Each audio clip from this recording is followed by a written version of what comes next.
సంతోషంగా బ్రతకడం చేత కాదు. ఈ సాంఘిక జీవనం ఎలా బ్రతకాలో మనిషికి నేర్పింది యమునా నది. అన్నగారు యమధర్మరాజుకి ఒక్క క్షణం ఖాళీ ఉండదు. మహానుభావుడు, ధర్మమూర్తి, ఒక్క క్షణం ఆగడు. ఆ ఊపిరి అయిపోయిందా తీసుకెళ్ళిపోవలసిందే. ఆయనకి ఎక్కడ ఖాళీ ఉంటుంది? కానీ చెల్లెలు కదూ, సంధ్యాదేవి వలన జన్మించిన వాళ్ళు సూర్యభగవానుడికి. అన్నయ్య ఒక్కసారి రారా, ఒక్కసారి రారా అంటుంది. కావ్యాల్లో పురాణాల్లో అన్నా చెల్లెళ్ళ అనుబంధం చదువుతుంటే అబ్బా ఇంత మధురంగా ఉంటుందా అనిపిస్తుంది. అన్నయ్య ఒక్కసారింటికి రా అన్నయ్య, ఒక్కసారింటికి రా అన్నయ్య అంటుంది. ఆమె మెట్టినిల్లు కోట్లకి కోట్లు పడగలెత్తిందైనా ఓ 200 రూపాయల చీర, గాజులు, పసుపు, కుంకం ఇస్తే మా అన్నయ్య పెట్టాడు, మా అన్నయ్య పెట్టాడు, మా అన్నయ్య పెట్టాడు పొంగిపోయి ఆ చీర కట్టుకుని అందరికీ చూపిస్తారు. అక్క చెల్లెళ్ళ లాంటి ప్రేమ జీవితంలో ఎక్కడి నుంచి వస్తుంది? అది రమ్మంటే వచ్చేది కాదు. మా అక్క, మా చెల్లి అని వాళ్ళ చెయ్యి పట్టుకున్నప్పుడు, వంగి వాళ్ళ కాళ్ళకి దండం పెట్టి ఆశీర్వచనం పొందినప్పుడు, మా తమ్ముడని ప్రేమతో వాళ్ళు దగ్గరికి తీసుకున్నప్పుడు ఆ అనుబంధం రమ్మంటే వస్తుందా? అది ఈ జన్మకి ఒక్క 4-5తోటే, ఆ తోబుట్టువులతో ఎలా వస్తుంది? అది రమ్మంటే అది వచ్చేది కాదు. అందుకే యమున వంటి నది తల్లడిల్లింది యమధర్మరాజును ఒక్కసారి ఇంటికి రమ్మని. అన్నయ్య ఒక్క పూట నా చేత అన్నం తినరా అన్నయ్య అని. అమ్మ ఎక్కడ ఖాళీ చూస్తున్నావు కదా. ఆమె కాలస్వరూపం, ఆయన కాలుడు. ఇద్దరికీ ఖాళీ ఎక్కడుంది? అయినా ఖాళీ చేసుకుని వెళ్ళాడు యమున కోసం. ఒక నది చరిత్ర చదువుకోవడం కాదు, మనం ఎలా బ్రతకాలో నేర్చుకోవాలి. నీకు ఖాళీ లేదనుకో, సంవత్సరానికో 2 ఏళ్లకో ఒక్క 2-3 రోజులు ఇంకొక పని పెట్టుకోకుండా చెల్లెల దగ్గరికి వెళ్ళాలి. ఎందుకు? ఏమీ వద్దు, మనసు కష్టపడే మాటలేం ప్రస్తావన తెచ్చుకోవద్దు. చక్కగా సంతోషంగా కూర్చో, నీకున్నదేదో ఇయ్యి. మేనమామల ముద్దు మీలైన ముద్దు, ఆ మేనల్లతో ఆడుకో సంతోషంగా, వచ్చేసి చాలు. అది నీకు ఇంకో ఏడాది ఆయుర్దాయం ఇస్తుంది ఆ సంతోషం. అంతేగాని మళ్ళీ అక్కడికి వెళ్ళి కూడా అక్కర్లేని విషయాలు ప్రస్తావనకి తెచ్చుకుని దెబ్బలాడుకోకూడదు. కాబట్టి యముడు వచ్చాడు, ఒక్కరోజు వచ్చాడు, వచ్చి అన్నం తిన్నాడు. అన్నం తిని పొంగిపోయాడు. ఎందుకని? అది చెల్లెలి చేతి అన్నం. ఇంకొకళ్ళు పెట్టిన అన్నం ఒకలా ఉంటుంది. తోడ పుట్టిన చెల్లెలికి అన్నయ్య ఏం తింటాడో, ఎలా తింటాడో, పోపు ఎలా ఉండాలో, మినపగుళ్ళు ఎర్రగా వేయించి పోపు వేసి కొబ్బరికాయ పచ్చడి అన్నం పెడితే అన్నయ్య చంటి పిల్లాళ్ళ ఇప్పటికీ వేళ్లతో మినపబద్దలు ఏరుకుని ఆ నోట్లో వేసుకుని పటపటా నవిలి సంతోషిస్తాడు. చెల్లెలికి తెలుసు ఆ పోపు, ఆ కొబ్బరి పచ్చడి, ఆ దోసకాయ పప్పు, ఆ వంకాయ కూర చూసుకుని అన్నయ్య తింటుంటే ఆ చెల్లెలు మురిసిపోతుంది.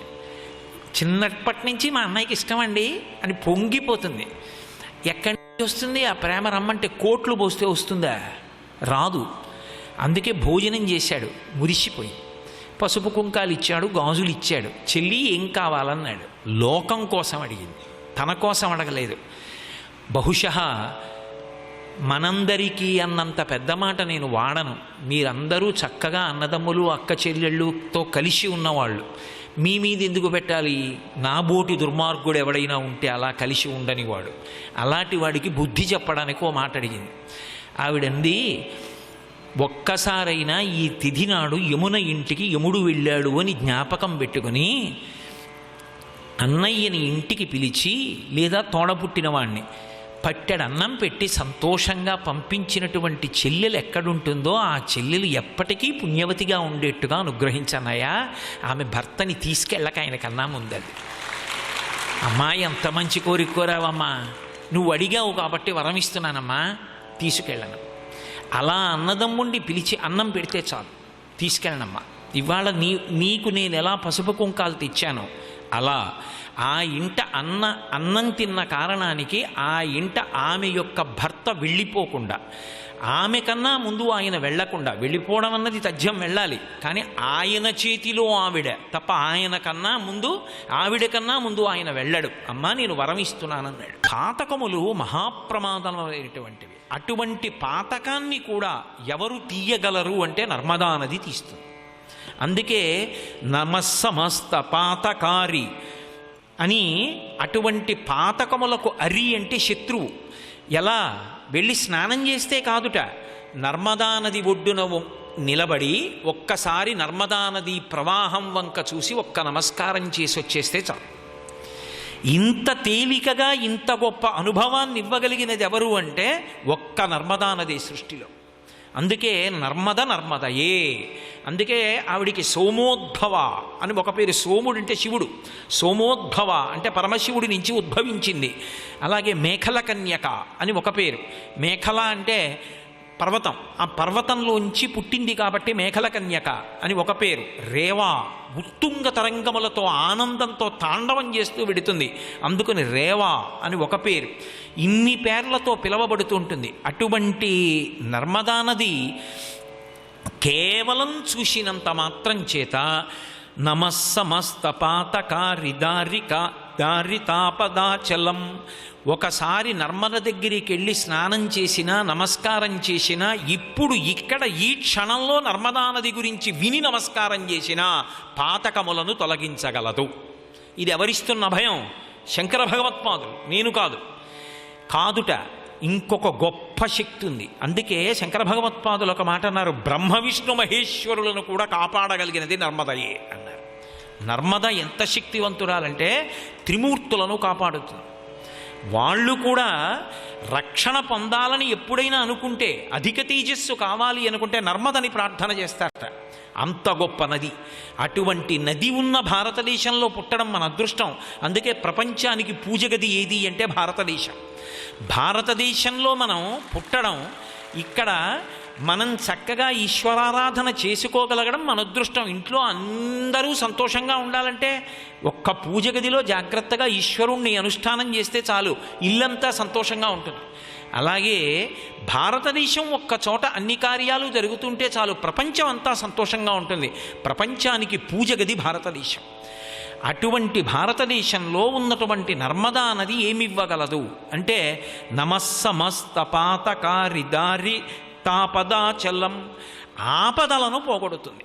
ఆపద అంటే అందుకే రోజు ఒకసారి నర్మదా అని అనుకోమంటారు. నర్మదని తెలుసుకుని నమస్కారం చెయ్యండి అంటారు. మీరు చూడండి, నర్మదా నది ఆపదలను తీస్తుంది అన్న మాటకు అర్థం ఏమిటంటే, ఆపద అన్న మాటని జాగ్రత్తగా అర్థం చేసుకోవాలి. ఆపద అంటే మీ బుద్ధితో మీరు దానిని దాటడం సాధ్యం కానిది ఏది ఉన్నదో దానిని ఆపద అని పిలుస్తారు. నేను కష్టం వచ్చిందనుకోండి, ఇప్పుడు ఈ కష్టంలోంచి ఎలా బయటపడ్డాం అని నేను ఆలోచించుకుని ఏదో ఒక వ్యూహాన్ని రూపకల్పన చేసుకుని దానికి ఎదురెళ్ళి ఆ సమస్య నుంచి బయటపడ్డాను అనుకోండి, సమయం ఉంది.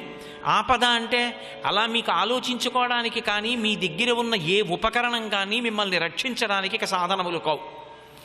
నేను అలా వెళ్ళిపోతున్నాను చీకట్లో, అకస్మాత్తుగా పాము ఒకటి కనపడింది. అయ్య బాబోయ్, పామును అలా నిలబడ్డాను. అది సర్రున పడగ విప్పింది. ఇప్పుడు దాని పడగ కింద నా పాదం ఉంది. ఇప్పుడు చెప్పండి, నేను ఆ పాము యొక్క కాటు నుంచి తప్పించుకోవడానికి నా దగ్గర సాధనములు ఏమైనా ఉంటాయా?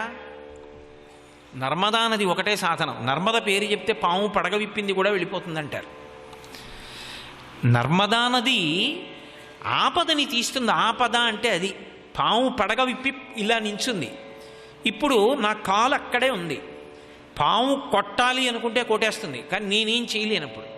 ఇప్పుడు ఓ పామా, నేను ఇంత చదువుకున్నాను, ఓ పామా, నేను ఇదిగో ఫలానా చోట ఉద్యోగం చేస్తున్నాను, నాకు ఇంత డబ్బు ఉంది బ్యాంకులో, నాకు ఇంతమంది బంధువులు ఉన్నారు, ఇవేమైనా కాపాడతాయా?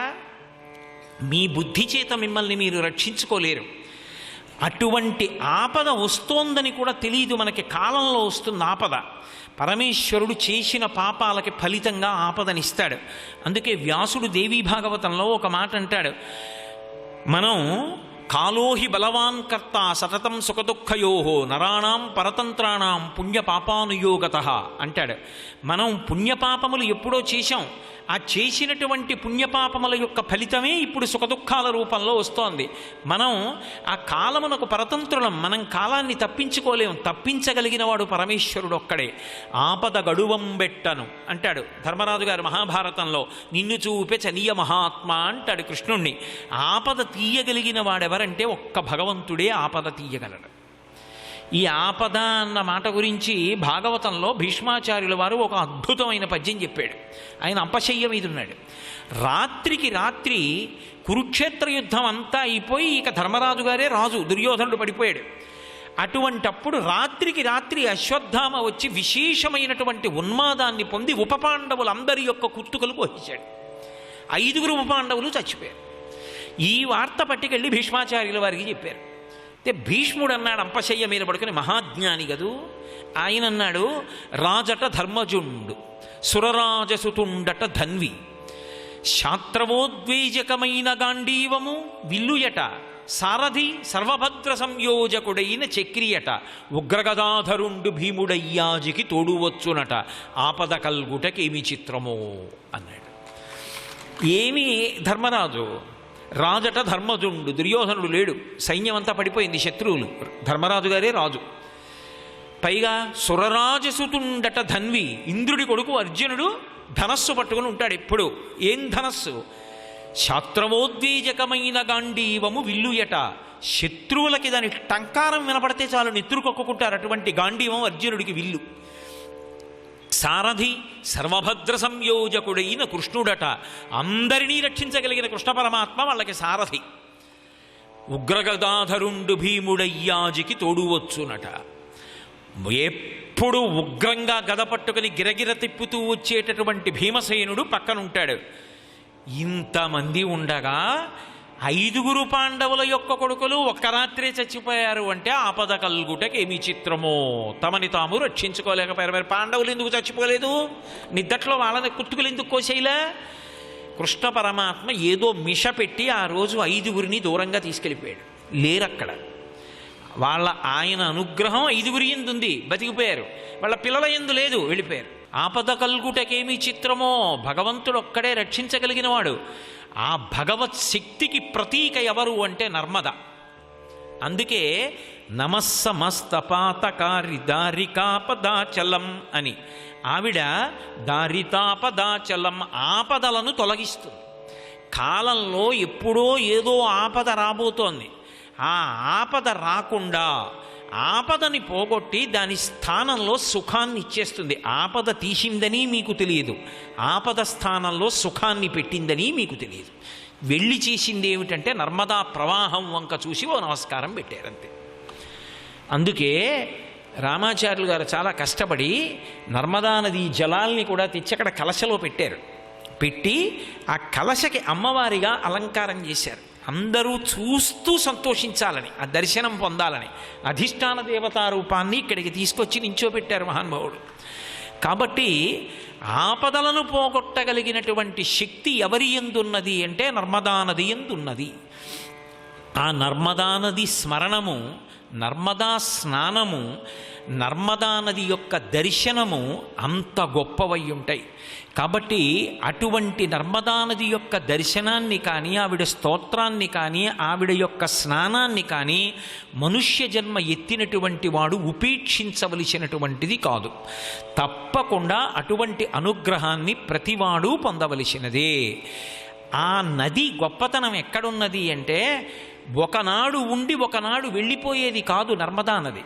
పైకి బాహ్యంలో చూడడానికి నర్మదా నది పశ్చిమంగా ప్రవహిస్తుంది, నద రూపంలో ప్రవహించి అరేబియా మహాసముద్రంలో కలిసిపోతుంది. కానీ యథార్థమునకు ఆ నది ఒకనాడు ఉండి ఒకనాడు లేకపోవడం అనేటటువంటి మాట అన్వయమవదు. ఎందుకని అన్వయమవదు అంటే శంకరాచార్యుల వారు నర్మదా నదికి సంబంధించినటువంటి ఒక అద్భుతమైనటువంటి విశేషాన్ని చెప్పారు.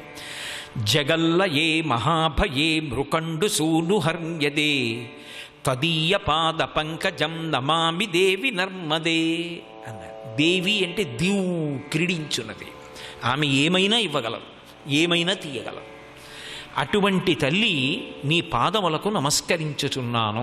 ఆవిడ ఎప్పుడూ ఉంటుంది. ఏమిటి ఆధారం అంటే జగల్ల ఏ మహాభయే, మహాభయం ఒకటి ఆవరిస్తుంది. ఎప్పుడు?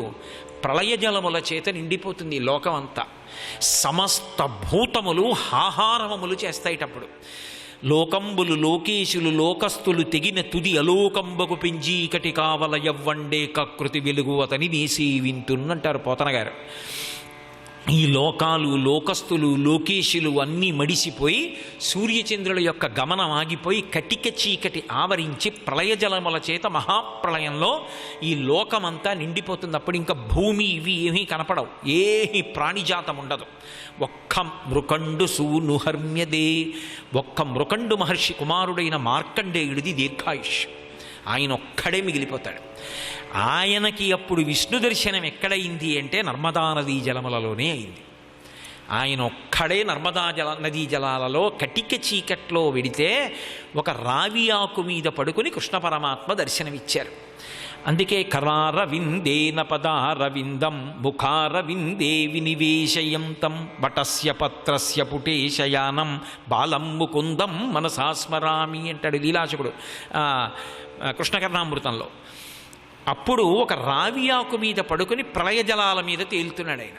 అక్కడ నర్మదా నదిలో దర్శనమైందిట మార్కండేయ మహర్షి. ఆ జలములు వెళ్ళిపోయేవి కావు, ఎప్పటికీ అలాగే ఉండిపోతుంది నర్మద. ఉండిపోయి అక్కడ కృష్ణ పరమాత్మని చూశాడు. చూసి ఆయనని స్తోత్రం చేసి ఆయనలోకి వెళ్ళిపోయాడు మార్కండేయుడు. మళ్ళీ పునఃసృష్టి ఎందు బయటికి వచ్చాడు. రారవిందేన పదారవిందం ముఖారవిందే వినివేశయంతం. ఆయన చేత్తో కాలు పట్టుకుని కాలి బొటనవేలు నోట్లో పెట్టుకుని చీకుతూ మర్రాకు మీద పడుకుని ఉంటాడు. అన్నీ పద్మాలే. కరారవిందేన పదారవిందం, అరవిందం లాంటి చేత్తో అరవిందం లాంటి కాలు పట్టుకుని అరవిందం లాంటి ముఖంలో, ముఖం అంటే సంస్కృతంలో ముఖము అంటే ముఖము నోరు రెండూ కలిపి ఒకటే మాట సంస్కృతానికి. అందుకని కరారవిందేన పదారవిందం ముఖారవిందే వినివేశయంతం వటస్య పత్రస్య పుటేశయానం బాలం ముకుందం మనసాస్మరామి. ముకుందుడు అంటే మోక్షమునిచ్చేవాడు. ఆయన ఒక్కడే ప్రళయజలాల మీద రావి ఆకు మీద తేలుతూ పడుకుని ఉంటాడు. అలా పడుకున్నటువంటి వాడెవరున్నాడో ఆ మహానుభావుణ్ణి చూసినవాడు ఎందుకు ఆ వేలు నోట్లో పెట్టుకోవడం, ఎందుకు కాలివేలు అంటే దానికి ఒక పెద్ద విశేషం ఉంది. ఒకానొకప్పుడు రామాయణంలో ఇక్ష్వాకు వంశంలో ఆపద సంభవించింది. తల్లి మరణించింది, పిల్లవాడు జన్మించాడు. ఆ పిల్లవాడు ఎలా బ్రతుకుతాడు అని అనుమానం వచ్చింది. అప్పుడు దేవేంద్రుడు వచ్చాడు. వచ్చి ఈ పిల్లవాడు మరణించకుండా వీడికి నేను అమృతస్రావం చేస్తానను మాం ధాత, నేను ఇస్తానని చెప్పి బొటనవేలును ఒంట్లో పెట్టాడు. ఆ బొటనవేలులోంచి అమృతం స్రవించింది. దాన్ని చీకాడు. చీకితే మాంధాత, అందుకని ఆయనకు ఆ పేరు వచ్చింది. ఆయనే నర్మదా నదిలో వెళ్ళి తపస్సు చేశాడు. చేస్తే నది చీలి మధ్యలో ఒక చిన్న ద్వీపం ఏర్పడింది. మాంధాతృపురము అని పిలుస్తారు. అదే శంకరాచార్యులు వారు ద్వాదశ జ్యోతిర్లింగ స్తోత్రంలో స్తోత్రం చేశారు. ఇప్పటికీ చూడొచ్చు, వెడితే అక్కడ ఉంటుంది ఆయన తపస్సు చేసినటువంటి ప్రదేశం. కాబట్టి మహానుభావుడు మాంధాత అని పిలవబడ్డాడు ఆ రాజు. ఇంద్రుడి యొక్క బొటనవేలు నోట్లో పెడితే అయినటువంటి అమృతాన్ని తాగాడు. కాబట్టి మిగిలిన వాళ్ళు అడిగారు, ఈ పిల్లవాడి కంటే నువ్వు నీ బొటనవేలు నోట్లో పెట్టి అమృతాన్ని వదిలిపెట్టావు, కానీ మా పిల్లలకి ఎలా అంటే ఇంద్రుడు వరం ఇచ్చాడు చంటితనంలో మీ పిల్లలు కూడా వాళ్ళ చేతి బొటనవేలే నోట్లో పెట్టుకుంటారు, వాళ్ళకి అమృతస్రావం అవుతుంది అని. పిల్లలందరూ బొటనవేలు నోట్లో పెట్టుకుంటారు, అమృతస్రావం అవుతుంది అని. ఆ తర్వాత తల్లులు ఏదో కష్టపడతారు, అలా బొటనవేలు చేయకుండా పళ్ళు ఎత్తొచ్చేస్తాయి. ఏదో బాహ్య సౌందర్యం మీద అదో పిపాస. అందుకనే ఏదో ఆ వేలు లాగేసి నానా అల్లరి చేసి మొత్తానికి మానిపిస్తారు. మానిపించకపోయినా వాడే మానేస్తాడు. 25 ఏళ్ళు వచ్చినా నోట్లో పెట్టుకుంటాడా ఏమి? కాబట్టి మాంధాత శ్రీ మహావిష్ణువు అన్నారట, మీ అందరూ చేతి బొటనవేలు నోట్లో పెట్టుకుంటారు, అమృతస్రావం అవుతుంది, ఇంద్రుడు వరం ఇచ్చాడని. నేను చేతి బొటనవేలు పెట్టుకోను, కాలి బొటనవేలు పెట్టుకుంటానన్నాడు. లేకపోతే మీకు నాకు తేడా ఏమిటి? మరి మీరు కాలి బొటనవేలు పెట్టుకుంటే మీకు కాలి బొటనవేలులోంచి అమృతం వస్తుందా అంటే, నాకు కాలి బొటనవేలులోంచి నా శరీరమే అమృతం. అమృతవపుహు అని విష్ణు సహస్రనామ స్తోత్రంలో లేదు? ఆయన శరీరమే అమృతం. అందుకని కాలు ఏమిటి, చెయ్యి ఏమిటి, ఏది నోట్లో పెట్టుకున్నా అమృతమే. నాలో ఉన్న అమృతం నేనే తాగుతూ ఉంటాను.